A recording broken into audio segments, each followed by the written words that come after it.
You thought it couldn't possibly get any worse under this disgraceful human being occupying the White House right now. Biden's like, hey, hold my beer. Beer, hold it. Hold the beer. Do you see what just happened? The GDP numbers? That just happened before I came on the air. I got that. We have a new Ministry of Truth.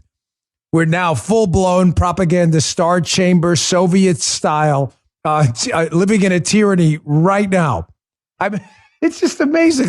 Like, watch. Next, there'll be a Ministry of Truth, and it actually happens.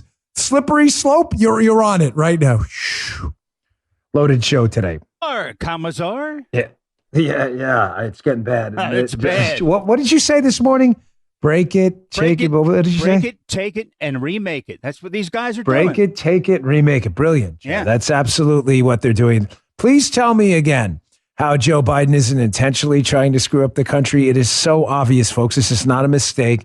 As I said yesterday, I didn't even plan on opening the show with the same opening, but it's so evident at this point. They have a 12-step plan to destroy America, and they're on step 11.67. Here, right before we came on the air, U.S. economy shrank in the first quarter. Do you realize the effort it takes coming out of a global lockdown where demand for products is pent up, right? You had people locked down during the COVID pandemic, couldn't go to the movies, couldn't go to restaurants, right?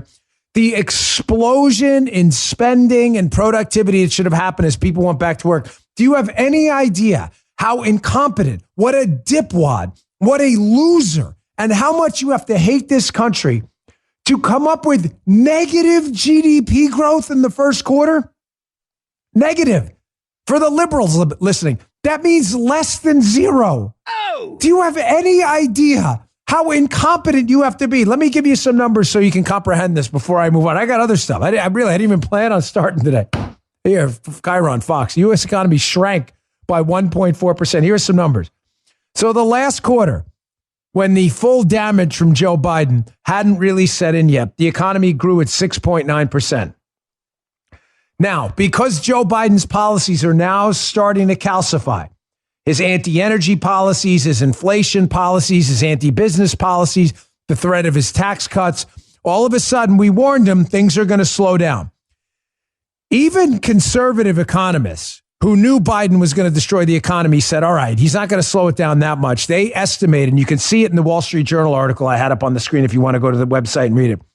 Even negative, pessimistic economists, Joe, said, all right, the economy will slow down. It'll go from 6.9 in the last quarter growth to maybe 1% growth. That's a big drop, Joe. That's a huge drop. Yeah. Maybe to 1%.